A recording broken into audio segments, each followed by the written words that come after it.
Assalamualaikum warahmatullahi wabarakatuh. Bismillahirrahmanirrahim. Semua yang mereka sembah selain dia adalah batil, salah. Lihat, ini moderatnya Islam. Yang benar katakan benar, yang salah katakan salah. Dan Allah tegaskan, semua agama selain Islam salah, tidak diterima. Wa may yabtaghi ghairal islami dinan fala yuqbala min wa huwa fil akhirati minal khasirin. Barang siapa yang menjadikan atau mencari selain Islam sebagai agama baginya, maka tidak akan pernah diterima daripadanya. Allah tidak terima. Dan dia di akhirat kelak termasuk orang-orang yang merugi. Jadi jemaah sekalian, makna moderat dalam Islam adalah mengamalkan ajaran yang asli. Kalau kita mengikuti ajaran yang asli, maka kita selamat dari dua sisi ekstrim ini. Ekstrim kanan dan ekstrim kiri. Adapun membenarkan semua agama, tidak menyalahkan agama yang salah, tidak mengkafirkan orang kafir, itu bukan moderat, tapi itu masuk kategori apa? At-tafrid. Bermudah-mudahan.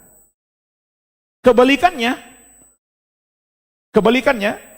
daripada golongan ini adalah yang ifrat, yang berlebihan, yaitu tidak membeda-bedakan orang kafir, semuanya mereka bunuh. Tidak membeda-bedakan orang kafir, seperti membunuh orang kafir di negeri Islam yang tinggal di negeri kaum muslimin.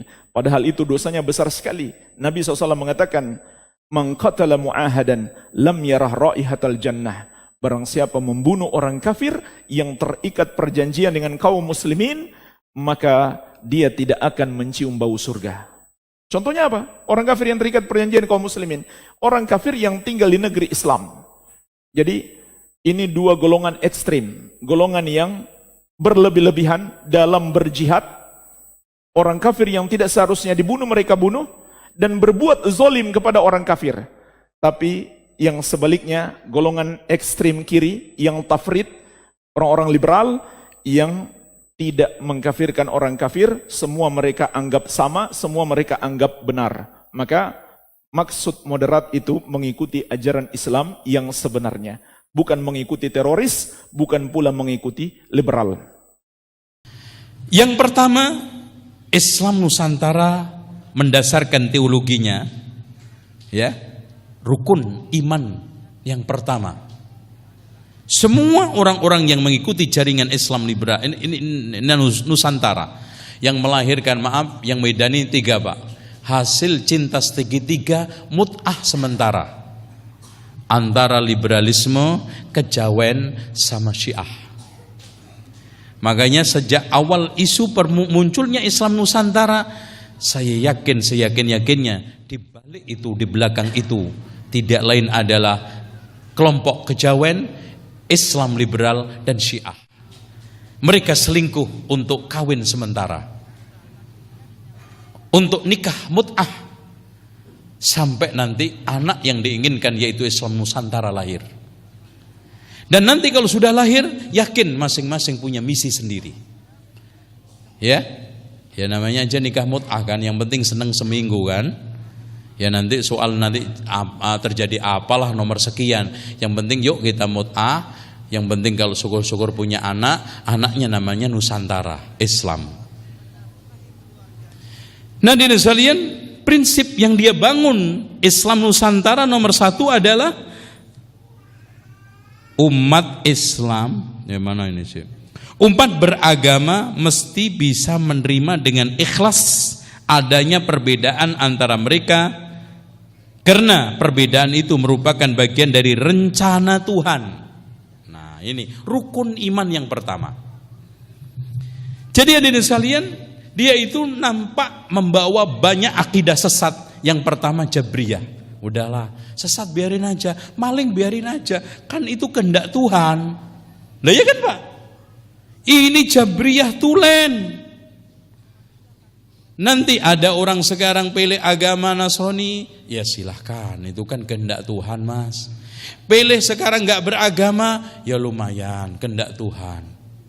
Bahkan ketika saya seminar dengan mereka, dengan tegasnya mengatakan, kita alhamdulillah akrab dengan semua kelompok, termasuk teman-teman kita ateisme. Dan kita juga, padahal muslim, dia ngaku muslim ketika itu. Kita juga alhamdulillah sudah bisa menjadikan di antara mereka beragama. Dan alhamdulillah saya sudah berhasil untuk mengkristenkan. Dan ada yang milih agama Hindu, ya lumayanlah daripada nggak beragama. Dan kurang ajar itu Pak. Subhanallah. Ya, itu kayaknya ingin ngeledek saya. Alhamdulillah saya nggak terpancing karena saya bukan ikan pari. Enak aja dipancing-pancing. Ya, itu. Subhanallah, acara itu Pak asalnya nggak ada musik, tiba-tiba ada musik live. Itu subhanallah. Padahal si panitianya, Ustadz ini nggak ada panitia, terserah Ustadz nanti ketika nyanyi tinggal di mana, udah terserah kan gitu. Aduh ini pasti nih karena saya ada Wahabi nih, ayo dihancurin nih, ayo diusir biar keluar dari sini. Ya itu diusir pakai yasinan aja, ngajir kok setan Wahabi katanya. Iya, kalau mereka ngeledek kita, gampang tuh ngusir setan Wahabi dari masjid. Bacain aja Yasin, ngajir tuh, minggat. Nah, itu. Kenapa kita harus ikhlas menerima perbedaan agama? Kita biarkan Yahudi, biarkan Nasrani, Buddha, Hindu, orang keluar masuk agama biarkan. Karena itu semua bagian daripada rencana Tuhan. Udah takdir qadarullah wa ma syaa fa'al. Mas, sampean kok judi? Ya udahlah, takdir Allah, Mas. Saya kalau nggak ditakdirkan Allah juga nggak judi. Loh, Mas, sampean kok zina? Iya, Mas. Ya, kan ini juga takdir Allah, lumayan buat ngobatin pusing. Loh, semua begitu. Ujung-ujungnya apa ini? Kalau sekarang rukun iman yang pertama mereka adalah semua perbedaan itu rencana Tuhan. Semua orang milih agama itu rencana Tuhan, biarin. Astagfirullah. Terus kemudian kita akan mengakui semua agama benar, liberal di dalamnya. Kemudian yang tidak kalah pentingnya diri sekalian, di situ nanti dibikin orang tidak setia kepada agamanya. Oh, boleh pindah-pindah sono sini, mana mungkin ada akidah, keyakinan, pembelaan, wala wal bara, nggak perlu. Oh, kita juga besok boleh Kristen, besok boleh Yahudi, besok boleh Katolik, besok Dharma Gandul. Ya udah, terserah. Mau ikutin aliran mana aja, ada Pangestu, Broto Kesewo, ada Subut, ada Sumarah, terserah, milih mana aja. Itu alasannya satu aja, yang penting jangan mengganggu Kamtibmas. Subhanallah. Rukun iman yang kedua, tidak boleh ada intimidasi dan pemaksaan dalam urusan agama dan keyakinan. Oke lah, kita terima rukun iman mereka. Memang betul Islam ketika memberikan kemerdekaan beragama, maknanya satu, memberikan kebebasan orang lain untuk meyakini agamanya. Kemudian yang kedua, dia juga bebas untuk mengekspresikan simbol-simbol agamanya. Yang pincang, kenapa toleran hanya untuk mereka, bukan untuk kita? Mana ada toleran sekarang di Aceh? Mana ada toleran sekarang di Lombok? Mana sekarang ada toleran untuk mereka-mereka yang menciarkan agama di Eropa, di Amerika? Mana ada toleran di Myanmar? Mana sekarang ada toleran di Eropa, Andalusia? Nggak ada. Ini yang kita sayangkan. Toleran berat sebelah, ya, toleran berat sebelah. Tidak untuk kita, tapi untuk mereka. Apa yang boleh buat mereka bukan boleh buat kita. Itu yang kita sayangkan. Sehingga saya tegaskan toleran yang intoleran. Ini hadirin sekalian, kita tidak ingkari bahwa prinsip kita di dalam berdakwah nomor satu adalah memberikan orang lain untuk memilih agama. Karena la ikraha fiddin, faman syaa falyu'min faman syaa falyakfur. Tugas kita hanya menjelaskan resiko benar ini loh, resiko sesat ini. Resiko tauhid, resiko kufur, syirik ada. Karena orang tidak akan bakal ikut sadar kalau kita paksa, apalagi kita gebukin. Yang ada adalah kita ketok kesadarannya dengan persuasif, argumentatif, dan dialogis. Nah, hadirin sekalian, yang terjadi, mereka bisa membela Ahmadiyah, mereka juga bisa membela Syiah, mereka juga bisa membela agama-agama yang dinyatakan minor. Coba bayangkan hadirin sekalian, paguyuban Pasundan aja dibela. Kemarin muncul santer itu. Padahal itu abangan yang paling abang. Ketika diajak masuk Islam, apa ngomongnya dia? Orang Sunda mah sudah masuk Islam sebelum Islam. Itu. Dalam bahasa Sundanya, orang Sunda sama meh Muslim, gius Muslim sama meh Muslim, sama meh Islam. Jadi orang Sunda itu sudah Muslim sebelum Islam masuk. Dia argumentasinya, lihat, semuanya sudah api enak, nggak usah masuk Islam. Sunda itu sudah Muslim sebelum masuk Islam, sebelum datangnya Islam. Yang dengan ungkapan Sundanya di antara tokohnya mengatakan, orang-orang Sunda kuis Islam sama meh Islam. Itu kira-kira begitu, nggak tahu salah atau benar nih omongan gue. Gue bukan orang Sunda, ya. Nah, hadirin sekalian, yang terjadi apa? Yang terjadi adalah Islam pembelaan hak asasi yang abal-abal. Kalau kita tidak, kita berikan kemerdekaan, kita bersikap objektif, kita bersikap toleran, kita bersikap adil, ya. Yang tidak kalah pentingnya adalah kita tepati berjanjian, kita dakwai billati hiya ahsan. Itu kita, alhamdulillah. Sementara tidak ada di dalam mereka. Nomor 3, rukun iman yang ketiga menurut jaringan Islam Nusantara, yaitu jin. Umat beragama tidak boleh menghina satu sama lain karena perbedaan sistem keyakinan yang dimilikinya. Oke, kita berikan makna positif, walaupun tafsirnya mereka nggak maksudnya itu. Tafsirnya mereka bukan berarti kita berikan mereka kebebasan untuk beragama sambil kita dakwai. Maksudnya mereka, orang berkeyakinan apapun jangan didakwai, jangan diajak-ajak, jangan disesat-sesatkan, jangan disalah-salahkan. Beda kan, Pak? Oke, kita terima, la ikraha fiddin, faman syaa falyu'min faman syaa falyakfur. Tapi Pak, kita kan harus ada proses, wa tawassaw bil haqqi wa tawassaw bis sabr toh. Kita harus ajak mereka, kita harus jelaskan itu enggak benar.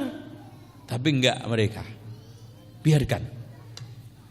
Bahkan nanti ketika kita mencoba untuk menjelaskan ini kufur, ini syirik, ini bid'ah, ini wah, ini sudah enggak toleran ini. Ini enggak toleran, ini harus dibasmi ini orang kelompok ini. Ini rukun iman yang ketiga. Yang keempat, karena dalam hal sesat menyesatkan pada akhirnya Tuhan yang paling tahu, maka sebaiknya urusan ini diserahkan saja kepada Tuhan yang akan memutuskan. Barangkali tuduhan atau klaim dari satu kelompok bahwa kelompoknya lah yang benar, sementara yang lain sesat, mungkin tidak bisa dihilangkan sama sekali dari wacana keagamaan. Namun setidaknya wacana ini tidak boleh digunakan untuk menghilangkan hak kelompok lain untuk menjalankan ibadah, mengekspresikan keyakinan agama, sebab kebebasan itu dilindungi oleh konstitusi. Wah, ini Pak, ini subhat paling berat. Loh, sekarang dalam hal sesat menyesatkan yang paling tahu Tuhan. Udah deh, biarin aja. Mungkin saja nanti yang kita sesatkan gak sesat menurut Allah, ya malah yang kita benarkan sesat menurut Allah. Oh, Masya Allah. Sehingga hadirin sekalian, kesesatan itu gak ada standarnya. Karena itu nanti baru kita ketahui setelah kiamat, kita di mahsyar mau dihisap Allah. Nah, baru kita belajar sesat sama benar. Oh gitu Mbak, nanti tabligh di mahsyar ya. Daurah di depan ini apa namanya? Timbangan. Subhanallah. Pak, kalau yang dimaksudkan memvonis pasti surga neraka, itu memang milik Allah. Tapi hak Allah yang sudah diberikan kepada ulama, pertama Nabi, kemudian ulama, untuk menjelaskan mana yang benar, mana yang sesat, clear sudah. Itu lewat Quran Sunnah yang harus kita ketahui. Bukankah Allah Subhanahu wa taala mengatakan wa idza ja'ahum amrun minal amni awil khaufi adza'u bih. Kalau seandainya datang kepada mereka urusan perkara dalam keadaan aman dan perang, bawaannya biasanya orang-orang awam itu gaduh. Walau radduhum ila rasul wa ila ulil amri minhum la'alimahu alladhina yastanbidunahu minhum. Kalau seandainya perkara mereka, urusan mereka yang mereka perselisihkan itu dikembalikan kepada Rasul ketika masih hidup, atau kepada ulil amri dalam masalah agama adalah ulama, maka dia akan mendapatkan jawaban dari urusan yang mereka hadapin, mana yang hak, mana yang batil. Oleh karena itu hadirin sekalian, Allah di dalam menyerahkan hak untuk menjelaskan, bukan hak memvonis loh. Hak menjelaskan kepada Rasul dan ulama sesat dan benar itu ada standarnya.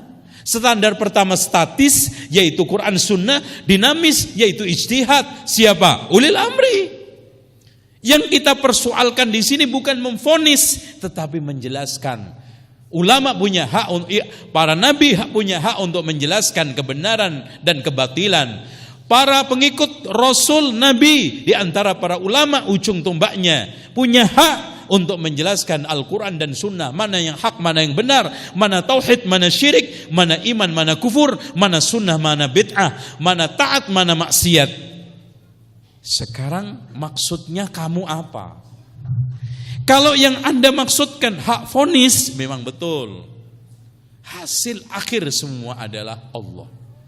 Tapi hak untuk menjelaskan, bukankah Allah mengatakan idza ja'al haq wa zaqal batil? Bukankah Allah mengatakan innad dina indallahil Islam? Bukankah Rasulullah mengatakan walladzi nafsu Muhammadin biyadihi la yasma'u bi ahadun min hadhil ummah yahudiyyun wala nasraniyyun summa yamutu wa lam yu'min billadzi ursiltu bihi illa kana min ashabin nar. Demi zat yang jiwaku ada di tangannya, tidaklah ada orang yang mendengar risalahku, Yahudi maupun Nasrani, kemudian meninggal tidak beriman terhadap apa yang aku bawa, melainkan meninggal di atas atau menjadi penghuni ashabun nar. Jelas kok. Ya. Bahkan Rasulullah sallallahu alaihi wasallam dijulukin wa ma alaina illal balaghul mubin, menjelaskan. Makanya Imam Az-Zuhri menegaskan minallahi ar-risalah, datang dari Allah risalah, wa 'alar rasulil balagh, Rasul tugasnya menyampaikan, wa 'alaina taslim, tugas kita adalah menerima dengan patuh. Clear? Apa yang antum maksud? Maknanya udahlah serahkan kepada Allah aja, kita nggak usah kenal, nggak usah belajar, nggak usah baca Quran, nggak usah memvonis orang, biarin sesat, biarin murtad, biarin gendeng gitu. Waduh, kalau begini hancur dunia Pak, hancur. Kelima, tentang urusan keselamatan di akhirat atau surga juga hendaknya tidak dijadikan pertentangan yang sengit di antara umat beragama, karena sebagaimana urusan sesat menyesatkan, urusan surga dan neraka juga pada akhirnya merupakan hak prerogatif Allah. Artinya udahlah, jangan sekarang ini jelasin ini surga ini neraka. Yang paling tahu Allah, pada akhirnya hak prerogatif Allah. Jangan mengatakan siapa yang begini-begini surga, siapa yang begini neraka. Nggak boleh gitu, nggak boleh. Hadirin sekalian, siapa yang sekarang beragama Islam dengan baik, Allah akan janjikan surga. Siapa yang melawan Allah dan yang Rasulnya akan diancam neraka. Nggak boleh. Itu hak prerogatif Allah. Bahaya rukun iman mereka. Yang kelima, ya, Masya Allah, ini Islam Nusantara Pak. Antum mau terima nggak mau terima, ini sekarang kenyataan Islam Nusantara, Islamnya Joko Tingkir. Itu. Nah, rukun iman yang keenam. Loh kalau sekarang Pak, wong isinya dakwah itu kan memotivasi orang, mengancam orang Pak, ya kan? Ya, tugasnya Nabi itu basyiron wa nadhira. Basyir, memberikan kabar gembira tentang surga, wa nadhira, memberikan kabar gembira tentang kabar susah, ancaman neraka. Dan itu isinya siapa yang melakukan, siapa yang sholat 5 waktu dengan tertib, Allah akan berikan balasan surga. Tapi siapa yang meninggalkan sholat, maka akan diancam oleh neraka, keluar dari Islam. Itu sudah gak ada lagi Pak. Kalaupun kita bahas, mas, itu mah fikih klasik. Fikih klasik. Yang fikih modern apa? Yaitu orang sholat gak sholat boleh. Nah itu fikih modern. Orang sekarang nikah perempuan sama perempuan, nikah modern. Laki sama laki untuk nikah boleh, modern. Jilbab tidak harus menutup aurat gede, itu mah Arab. Yang penting pakaian kepatutan. Kalau sekarang pakai pakaian segini tok karena mau ke pasar, patut, ya udah silakan. Ya seneng penjual sayur kan gitu. Ya patut kok. Ya patut nggak Mas? Ya patut, saya seneng banget Mas kalau begini. Ya iya patut. Motomu jelalatan kok, itu kan gitu. Ya patut, ya kan gitu, patut. Itu. Sampai nanti kalau ada orang cuman pakai koteka, loh, kan pakaian kepatutan. Menurut daerah itu kan patut. Berarti apa itu Pak? Jilbab, Masya Allah. Jilbab endi itu kan gitu. Aneh.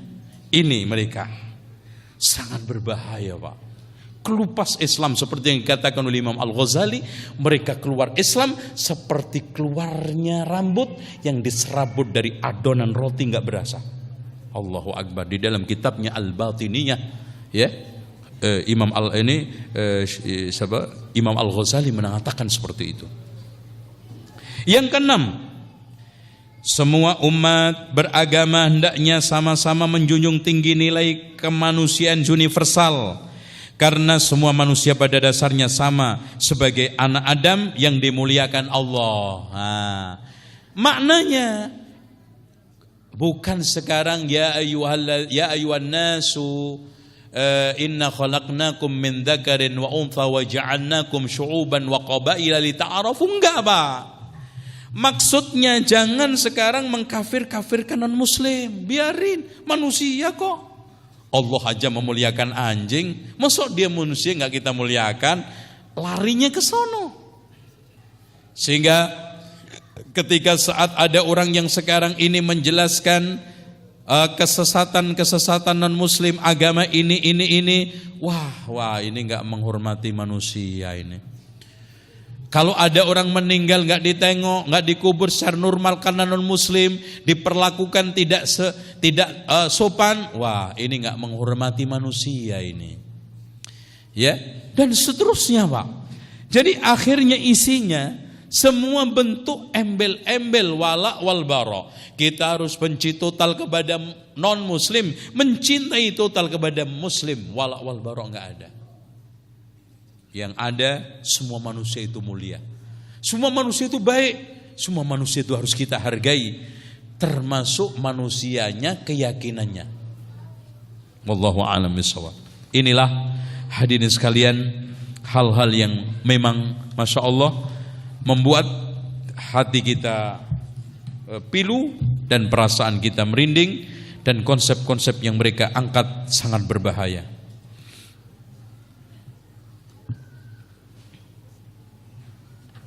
Nah, di sini ada satu prinsip yang mereka ini kan ya. Pertama, terkait dengan konsep perlindungan agama dalam syariat. Konsep ini sejatinya dimaksudkan untuk melindungi seseorang untuk melaksanakan keyakinan dan kewajiban agama yang menjadikan pilihan mereka. Di dalam Al-Quran terdapat jaminan bahwa tidak ada paksaan dalam agama. Ya memang betul. Terus mereka mengatakan terkait konsep amar ma'ruf nahi mungkar diambil dari hadis man ra'a minkum mungkaron, itu tidak mutlak-mutlakan. Ya, kata mereka malah ada di antara kelompok Islam yang menjadi fal yughayyirhu, bukan fal yughayyiru, fal yudammirhu, hendaknya dihancurkan. Ketiga, terkait dengan konsep nasakh mansukh, konsep ini berasal dari asumsi ayat-ayat yang terdapat dalam Al-Quran saling kontradiksi. Anehnya yang dimansukh adalah nas-nas yang toleran, yang dipertahankan nas radikal, kata mereka. Keempat, lemahnya penegakan hukum di Indonesia. Penelitian dilakukan oleh Pusat Studi Agama dan Moral tentang bagaimana cara polisi menangani konflik keagamaan dan yang lainnya. Dituduh, lagi-lagi yang dituduh tidak toleran adalah kita. Adanya kelemahan pendidikan di kalangan muslim. Penyebab utama intoleran dan fundamentalis di Indonesia adalah lemahnya pendidikan sebagai akibat kemiskinan sehingga agama dipahami secara dangkal. Harus diakui bahwa kekerasan agama di banyak kasus sering terkait dengan konflik atau kepentingan politik yang berakar adanya perasaan diperlakukan secara tidak adil. Beberapa pihak menggunakan agama sebagai simbol atau sebagai komoditas politik untuk mendapatkan kekuasaan dan untuk menuntut keadilan. Dan memang betul, bahkan kata Kunto Wijoyo setelah muncul banyaknya partai-partai itu menjadikan sebagai jargon untuk cari suara. Membela Islam kultur, membela Islam abangan ini dalam konteks untuk mencari simpatisan. Nah, ini ancur-ancuran sudah. Nah, saya akhiri begini, Pak. Minum dulu biar semangat.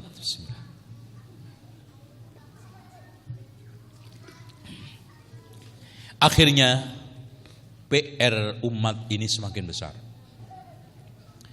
Akhirnya dakwah ini tidak boleh di dalam dalam tempurung kata apa? Kata dalam tempurung.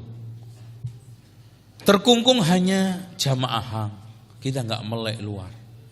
Bahkan ada di antara ikhwan yang lebih picik lagi, bukan ibarat kata di dalam tempurung, Pak.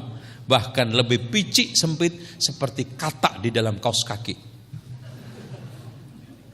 Bikin kaget orang jumbul-jumbul. Tapi sempit banget. Wih, apa maksud itu? Ternyata kata. Itu ada.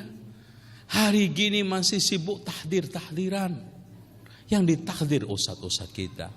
Hari gini kita masih bertikai dalam hal-hal yang Masya Allah di antara kita yang bisa kita lakukan dengan cara komunikasi. Dan maaf, kita itu gampang crash, gampang ikutin nafsu, gampang terjadi pecah. Sementara kekuatan batil semakin mengakar mengokoh. Lalu yang selanjutnya hadirin sekalian, saya ingin pesankan bahwa di antara yang mereka rekomendasikan ke pemerintah, antum baca, kelompok jaringan Islam Nusantara ini hanya bocoran aja, ya. Antum jangan disampaikan kemana-mana, ya. Antum dengerin sendiri, ya. Rekomendasinya, kebijakan yang harus ditempuh adalah dengan memperkuat regulasi dan institusi yang menjamin terhadap semua aspirasi ekspresi keagamaan yang dilakukan secara damai, toleran tanpa kekerasan. Negara atau pemerintah tidak boleh memihak bila terjadi konflik yang bernuansa agama, sektarian konflik. Sebagaimana negara dan pemerintah juga tidak boleh ikut campur dalam menilai kesesatan sebuah aliran keagamaan. Oh, Pak, enak Pak, mereka ngomongnya enak. Kalau lagi dia yang kena, MUI nggak usah ikut-ikutan. Ngapain MUI memvonis nasib surga neraka orang itu? Emang MUI itu tempat onderdil surga? Gitu. Masya Allah. Jadi MUI itu dituduh jualan onderdil surga. Kalau mau masuk surga kurang lengkap, datang ke MUI, minta sono beli. Barangkali bembernya yang kurang, barangkali kursinya coknya yang kurang, no beli. Cok surga ada di MUI. Melakukan penegakan hukum terutama terhadap kelompok yang menggunakan agama untuk melakukan tindak kekerasan serta kelompok yang main hakim sendiri. Polisi atau penegak hukum harus bersikap tegas dalam menindak kelompok yang melakukan pelanggaran pidana di Indonesia meskipun mereka membawa simbol atau penggunaan jargon agama.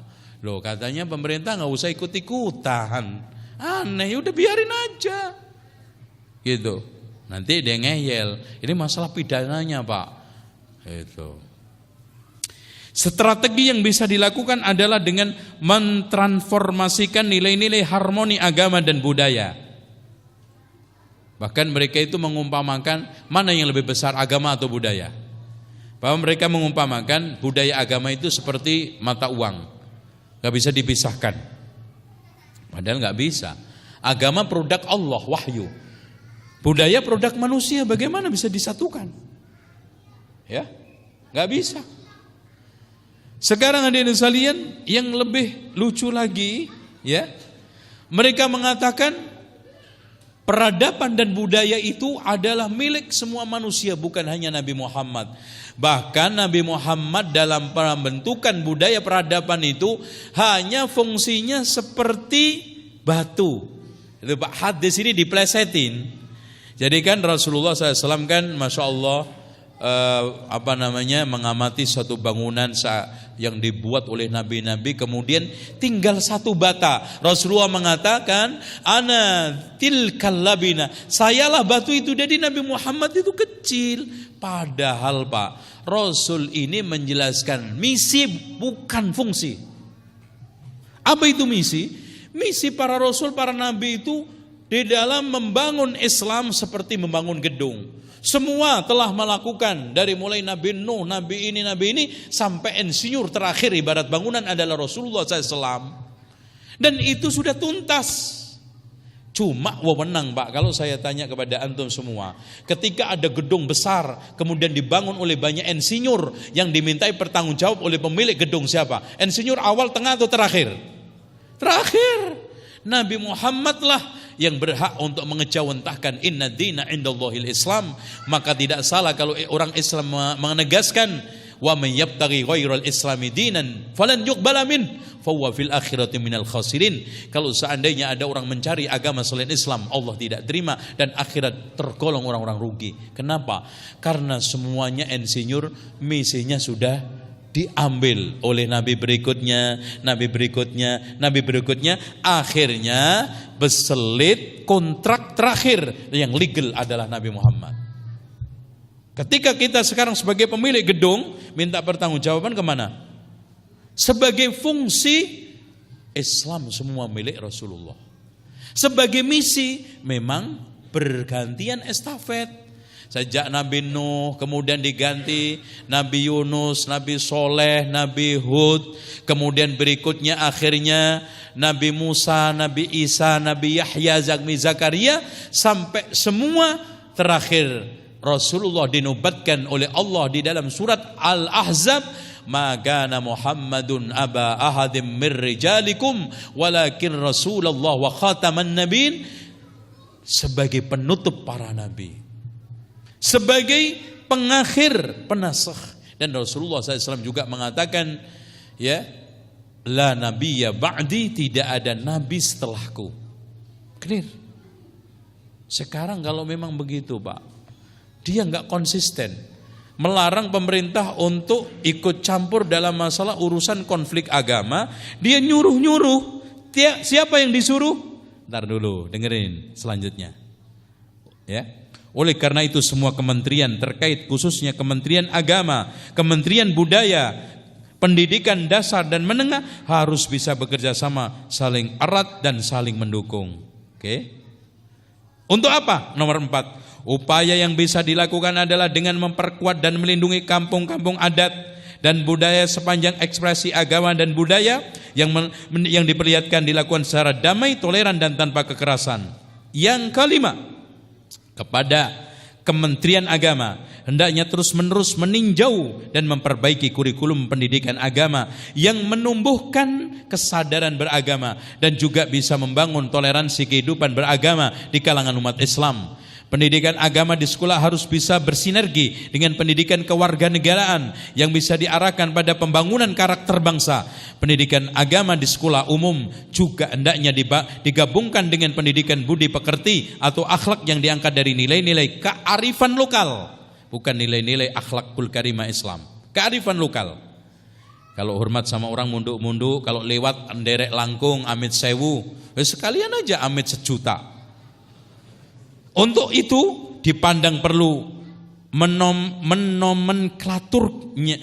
diperlu nomenklaturnya dirubah menjadi misalnya pendidikan agama dan budi pekerti untuk tingkat sekolah dasar, pendidikan agama dan kewarganegaraan untuk tingkat menengah, dan perbandingan agama untuk tingkat atas. Maknanya apa Pak? Pendidikan perbandingan agama, semua agama benar. Itu yang mereka targetkan. Dan sudah anak kita itu nanti keluar kayaknya jadi snuk orgonnya kalau sekolah terus itu. Nah, sayangnya saya katakan toleransi yang mereka gembor-gemborkan omong kosong. Hangus dengan rekomendasi berikut ini. Pemerintah melalui Kementerian Agama hendaknya terus-menerus mengawasi penyebaran paham salafi wahabi radikal, serta harus berusaha mencegah masuknya paham seperti ini ke lembaga-lembaga pendidikan agama, baik yang formal maupun yang non formal. Loh, kalau nanti begitu cabut izinnya Mas, jangan segan-segan cabut. Masya Allah, bahaya ini. Loh, katanya pemerintah nggak boleh ngurusin soal kelompok ini jelas. Yang pertama tabrakan, karena apa Pak? Itulah kefanatisan membuat kebutaan. Ya, katanya di dalam suatu asar bahwa orang fanatis itu cenderung buta sampai tidak paham apa yang ditulis baru saja. Kalau lupa yang tahun lalu wajar, apalagi tahun bahula. Ini baru ditulis nomor 1, kebijakan yang harus ditempuh dengan memperkuat regulasi institusi yang menjamin terhadap semua ekspresi, semua ekspresi keagamaan yang dilakukan secara damai, toleran dan tanpa kekerasan. Siapa yang keras? Negara atau pemerintah tidak boleh memihak bila terjadi konflik yang bernuansa agama, dan juga tidak boleh ikut campur dalam menilai kesesatan sebuah aliran keagamaan. Oh, ini kok sudah diajak menilai bahwa salafi sesat. Nah, ini gimana loh? Aneh ini. Suatu hal yang sangat aneh bin ajaib, ya. Dan ciri-ciri aliran sesat yang mengikuti hawa nafsu itu Pak, teorinya itu kontradiktif dan saling mendistorsi antara yang dia sarankan dan dia nasihatkan. Yang terakhir, kepada perguruan tinggi, khususnya perguruan tinggi keagamaan, lembaga-lembaga penelitian pengembangan litbang di bawah Kementerian Agama dan Kementerian Kebudayaan hendaknya terus-menerus melakukan penelitian guna menemukan dan mengembangkan pola harmoni antar agama dan budaya yang diangkat dari kearifan lokal yang tersebar di seluruh Nusantara. Kearifan lokal itu budaya-budaya yang mereka anggap bagus. Contoh kalau di Jawa itu memayu hayuning bawono. Wah, itu berarti di sini merawat alam itu semakin indah. Dengan cara toto titi titis dajine tentrem. Nah, ini kearifan lokal Jawa. Toto berarti ditata, toto titi dijalankan, titis tepat. Nah, jadinya tentrem. Untuk sikapnya harus bermental rame ing gawe, sepi ing pamrih. Itu kata orang Jawa ya. Ini saya kasih contoh kearifan lokal, nanti terserah untuk menilainya. Nah, kemudian orang Jawa juga punya kearifan lokal dan ini harus kita tiru. Mangan enggak mangan sing penting ngumpul. Mutar kabeh. Itu. Kalau ikut begini kelenger kita. Mangan enggak ngaman ngumpul enak banget. Ya, ngeluruk tanpa bolo, sugih tanpa bondo. Wah, keren banget orang Jawa. Tapi tukang demo ternyata. Ya. Dan masih banyak. Makanya ketika itu saya katakan Bapak, menurut pakar Profesor Dr. Suwardi, ini pakar kejawen Indonesia yang ada di Jogja, mengatakan kearifan lokal ini adalah sangat problematik. Kearifan lokal maksudnya menurut etnis, di Indonesia ini hampir ada 300 etnis. Atau daerah yang mana? Lihat Sumatera, dengan berbagai macam daerahnya aja punya kearifan lokal sendiri-sendiri. Belum Kalimantan, belum Jawa, belum lagi Bali, belum lagi Timur. Aneh. Kita hukumkan untuk seluruh Indonesia yang otomatis heterogen. Bagaimana kita akan menerapkan suatu homogen kepada heterogen? Nggak akan mungkin itu terjadi. Yang bisa adalah Islam. Kenapa kita memilih sesuatu yang sulit meninggalkan yang mudah? Pak, untuk mengatur, menyatukan dengan Islam kan gampang sebetulnya. Tapi menyatukan dengan kearifan lokal. Ada orang yang bisa terima semua. Orang Sumatera, mangan nggak mangan, sepenting ngumpul mas. Mau terima sampean? Itu, mendingan balik nang Jawa mas. Ojo ngatur-ngatur kene kan gitu. Ngapain lo ngurusin saya? Itu man nggak ngumpul itu kan sampean sono di Solo. Gak bisa. Itu ya. Dengan demikian hal-hal yang seperti ini harus kita sampaikan kepada antum semua supaya kita menjadi orang-orang yang ini bagus dan tetap istiqomah. Dan antum sudah punya gambaran sekilas Islam Nusantara seperti itu. Dan insya Allah nanti kita pertajam kalau sudah selesai. Kira-kira 3 tahun lagi lah buku saya. Saya tulis sejak tahun 2000. Saya sudah mulai niat tahun 2006 Pak. Sampai sekarang belum selesai. Saking hebatnya. Gitu. Itu. Makanya doakan nanti kita bedah judulnya Fakta Baru Tentang Wali Songo. Ya, nanti antum akan membaca terkaget-kaget. Banyak sejarah yang disembunyikan. Kita bongkar habis-habisan. Bongkar kebiasaan lama. Gitu, kan gitu. Demikian karena waktu yang membatasi kita, dan kita akhiri subhanakallahumma wa bihamdika asyhadu an la ilaha illa anta astaghfiruka wa atubu ilaik. Wassalamualaikum warahmatullahi wabarakatuh.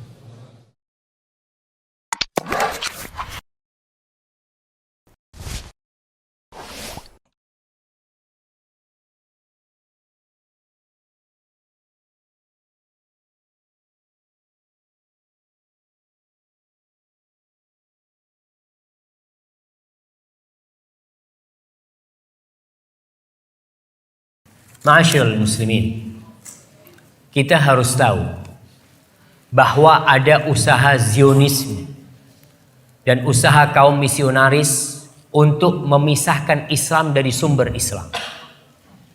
Antum tahu sekarang ada jaringan Islam Nusantara atau Jamaah Islam Nusantara yang mereka ingin memisahkan Islam dari mana? Dari Nabi Muhammad SAW. Nabi Muhammad itu datang bukan sebagai orang Arab. Beliau datang sebagai utusan Rabbul Alamin. Sebagai utusan Allah Subhanahu wa ta'ala. Tugas beliau itu bukan mengarabkan Islam, bukan. Tapi mengislamkan Arab. Dan mengislamkan dunia.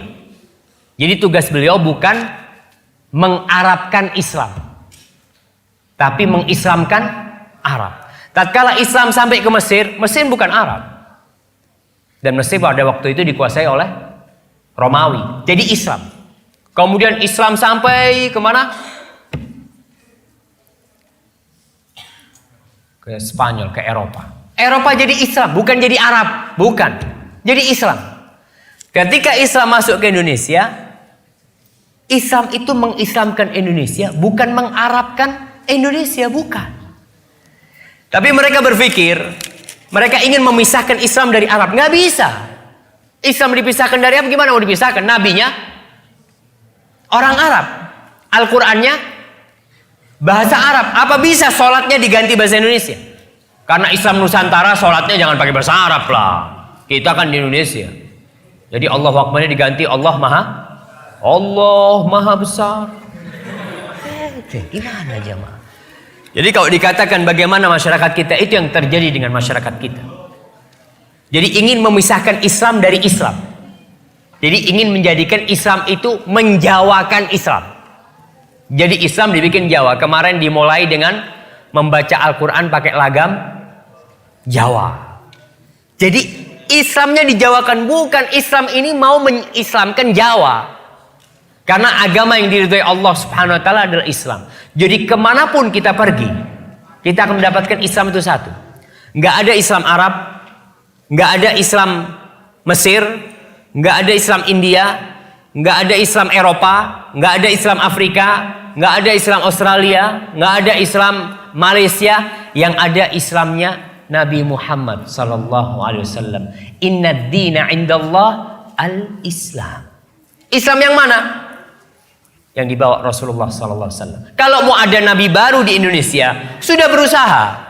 Kemarin di Indonesia ada nabi namanya Ahmad Musaddiq. Iya, ngaku jadi Rasulullah. Muncul Lia Eden, muncul orang-orang mau bikin agama baru. Jelas orang menolak, tapi sekarang usahanya dibalik. Bagaimana mengislamkan atau menjawakan Islam? Indonesia ini ada berapa bahasa, saya mau tanya? Ada 300 lebih bahasa di Indonesia. Ada berapa suku di Indonesia ini? Ada ratusan suku. Terus mau gimana? Apa setiap suku punya Islam yang berbeda-beda nanti? Ini Banyuwangi Using, Islam Using. Ada Islam Madura, ada Islam Sunda, ada Islam, nggak mungkin jamaah. Dan itulah usaha yang perlu diperbaiki ya. Bahwasanya agama yang diridhai Allah ini agama Islam, bukan agama Jawa, bukan Islam Jawa. Terus bagaimana dengan Man dalla ala khairin falahu ajruhu mithla ajri fa'ilihi min ghairi an yanqusa min ajri syai'. Siapa yang menunjukkan pada satu kebaikan kemudian diamalkan oleh orang lain, maka penunjuk ini mendapatkan pahala serupa dengan yang mengamalkan tanpa dikurangi sedikit pun. Masya Allah.